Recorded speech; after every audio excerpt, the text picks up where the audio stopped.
अस्सलाम वालेकुम। आज हम पढ़ेंगे फेमोरल हेड फ्रैक्चर के बारे में। Femoral head fracture femoral head fracture is a rare fracture of the upper end of the thigh bone or femur that usually caused by a high energy trauma such as motor vehicle accident or a fall from a great height. It can also be caused by a posterior hip dislocation or an acetabulum fracture. Posterior dislocation of the hip occurs in about 10% of cases. As the femoral head dislocates, it hits the posterior rim of the acetabulum and fracture. जब भी femoral head fracture में क्या होता है कि जब भी इंसान ज़ोर से उसको चोट आए या वो किसी ऊंचाई से गिर जाए या फोर्सफुली उसको चोट लग जाए, उसमें यूजुअली क्या होता है, हिप डिसलोकेट हो जाता है।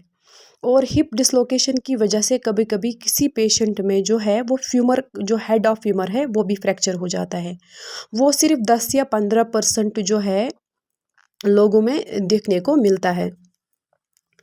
और इसमें क्या है कि जब भी ये होता है, हिप डिसलोकेट होता है, तो उसमें देखना होता है कि कोई ना कोई चिप या कोई ना कोई हेड जो है वो फ्रैक्चर हो जाता है।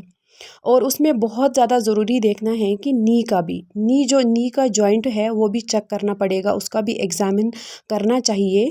कभी कभी क्या होता है कि कभी कभी डैशबोर्ड इंजरी होती है, तो नी में भी आपको पोस्टीरियर क्रूशिएट लिगामेंट जो होता है वो भी इंजर्ड हो जाता है। इसीलिए आपको हिप डिसलोकेशन जब आप चेक करेंगे, एग्जामिन करेंगे, या फेमोरल हेड फ्रैक्चर जब चेक करेंगे, तो उसके साथ साथ आपको नी का भी ख्याल रखना है, नी का भी एग्जामिन करना है।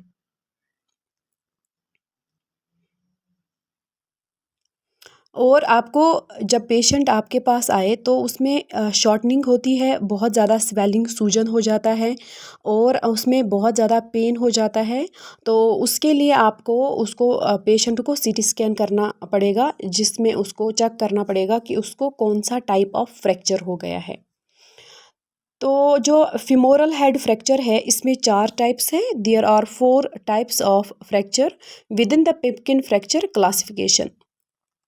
एक क्लासिफिकेशन है पिपकिन क्लासिफिकेशन, उसमें 4 टाइप ऑफ फ्रैक्चर देखने को मिलता है। जो फर्स्ट टाइप है, there are 4 types of fracture within the Pipkin fracture classification. Type first जो है वो क्या है, fracture of the non weight bearing portion of the femoral head only. Fracture line is inferior to fovea. Fracture first क्या है, जब भी fracture में फ्रैक्चर फर्स्ट जो है वो क्या है, एक फ्रैक्चर का जो हेड है उसमें थोड़ा सा टुकड़ा होता है। वो टुकड़ा कहाँ पे मिल जाता है, फोविया के नीचे। तो फोविया के नीचे हो जाता है। ये डिस्प्लेस्ड भी होता है और अनडिस्प्लेस्ड भी हो सकता है। इसमें क्या है, जब भी इसमें अगर ज़्यादा चोट लग जाती है तो सर्जरी करनी पड़ती है, अगर ज़्यादा डिस्प्लेसमेंट हुआ है। अगर कम ही डिस्प्लेसमेंट हुआ है तो फिर वो एक्सरसाइज से या मेडिकेशन से ठीक हो सकता है। अब दूसरा जो है वो है फ्रैक्चर टाइप 2 जो है वो है fracture of the weight bearing portion of the femoral head superior to और इन्वॉल्विंग फोविया। इसमें क्या है, जब भी फ्रैक्चर हो जाता है वो क्या होता है, फ्रैक्चर लाइन जो है वो फोविया के ऊपर एग्जिस्ट होती है। ये वेट बियरिंग पोर्शन होता है और सर्जरी इसमें करनी ही पड़ती है। अब जो टाइप थर्ड है वो क्या है, fracture of femoral head associated neck fracture. जो फ्रैक्चर थर्ड है इसमें क्या होता है, इसमें फ्रैक्चर फर्स्ट भी हो जाता है और फ्रैक्चर सेकंड भी होता है। और इसमें साथ साथ जो है उसकी जो नेक का पोर्शन है वो नेक भी उसमें फ्रैक्चर हो जाता है।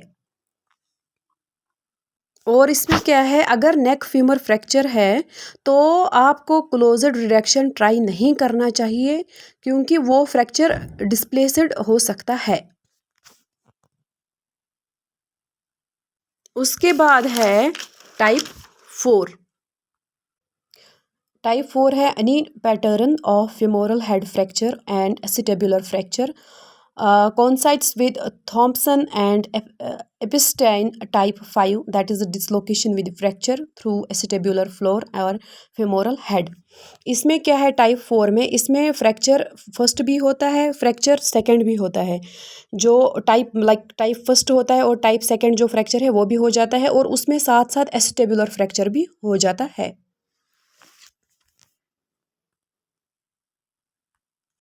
अब हम मैनेजमेंट देखेंगे फिमोरल हेड फ्रैक्चर का. टाइप फर्स्ट में हम क्या करते हैं, when the femoral head fragment is large should be rigidly fixed. More controversy exit over smaller fragment. Some recommended acute excision whereas the other believe the fragment can be treated non-operatively. जो first type है उसमें हम क्या करते हैं, अगर minimal displaced हुआ है तो और नॉन डिस्प्लेसड है तो नॉन ऑपरेटिव ट्रीटमेंट कर सकते हैं. और अगर ज़्यादा फ्रैक्चर हुआ है तो वो मैकेनिकल ब्लॉक कर सकता है, तो उसके लिए हमें सर्जरी करनी बहुत ज़्यादा ज़रूरी है. और अगर फ्रेगमेंट्स छोटे हैं तो एक्सरसाइज से और मेडिकेशन से ठीक हो सकता है, और अगर फ्रेगमेंट्स बड़े हैं तो सिक्रूज से भी ठीक हो सकते हैं.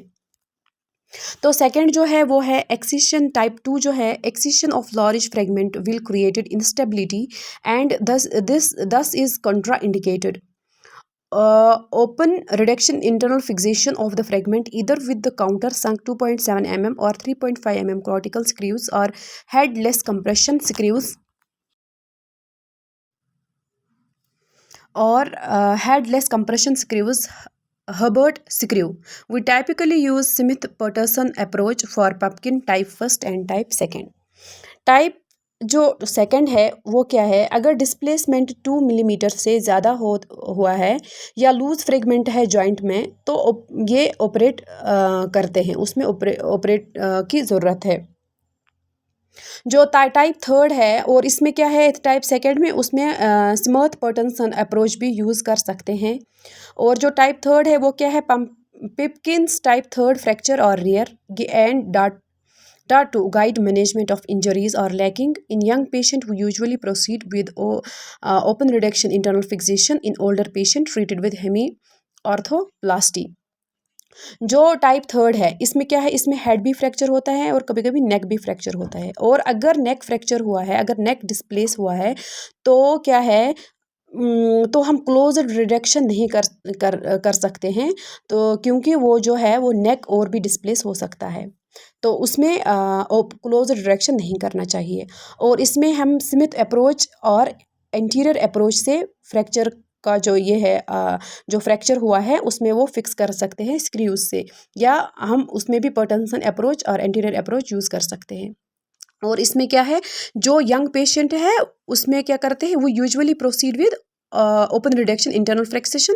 एंड जो ओल्ड पेशेंट्स होते हैं उसमें हेमी ऑर्थोप्लास्टी का जो ट्रीटमेंट है वो दे सकते हैं. अब है जो है वो है टाइप 4 मैनेजमेंट क्या है उसमें. Type 4 surgical dislocation of the hip for the treatment of Pipkin type 4. Open reduction internal fixation of the posterior wall of the एसिटिबुलम.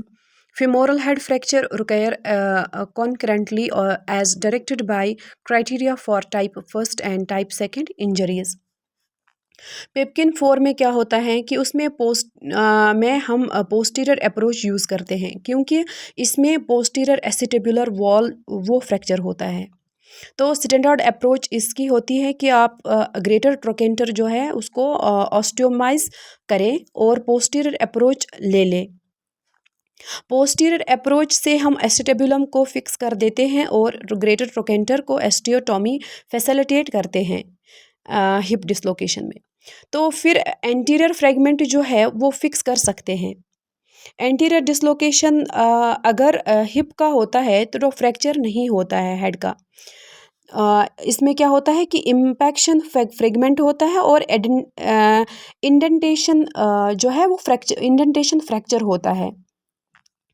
और पिपकिन फ्रैक्चर कभी कभी हो सकता है एंटीरियर डिसलोकेशन के साथ, बट बहुत ज़्यादातर क्या है, इम्पैक्शन फ्रैक्चर हो जाता है. और इसमें आपको क्या करना है कि साथ साथ देखना है कि सायाटिका नर्व जो है वो एग्जामिन करना है कि फुट ड्रॉप मत हुआ है, वो फुट ड्रॉप का चेक करना बहुत ज़्यादा ज़रूरी है। और पेशेंट को ये वार्न करना चाहिए कि सर्जरी अगर आपकी कोई भी हो तो इसमें क्या है, एवेस्कुलर नेक्रोसिस का रिस्क बहुत ज़्यादा हो जाता है। इसलिए जितना ज़्यादा सर्जरी हो जाए उतना बहुत अच्छा है पेशेंट के लिए, क्योंकि वो जो है वो प्रिवेंट हो सकता है एवेस्कुलर नेक्रोसिस से। उसमें वो कॉम्प्लिकेशंस बहुत ज़्यादा नहीं बढ़ेंगे अगर वो जल्दी सर्जरी करेगा। और क्या है कि उसमें अगर 4 घंटे के अंदर अगर हिप डिसलोकेशन हो जाए है या फ्रैक्चर हो जाए तो 4 घंटे के अंदर जो है वो हिप को रिड्यूस करना चाहिए ओपन या क्लोज्ड से। एंड इससे क्या होता है, this gives best chance to hip recover and to reduce the risk of avascular necrosis. इससे क्या होता है कि हिप जो है वो जल्दी रिकवर हो जाएगा और कॉम्प्लिकेशंस भी ज़्यादा नहीं बढ़ेंगे। अब जो इसके कॉम्प्लिकेशंस हैं जब सर्जरी होती है फेमोरल हेड का, तो इसमें क्या क्या कॉम्प्लिकेशंस हो सकते हैं। Avascular necrosis of the femoral head, sciatic nerve injury, post traumatic arthritis, heterotopic ossification and vascular injury. ये जो है ये 5-6 चीज़ें उसमें हो सकते हैं, इसमें कॉम्प्लिकेशंस हो सकते हैं। इसलिए जब भी आपको हिप डिसलोकेट हो जाए या जब भी आपको फ्रैक्चर हो जाए फीमर ऑफ हेड में या किसी में भी, या चाहे नेक में, तो जितना जल्दी हो सके उतना सर्जरी करना बेस्ट है। Thank you.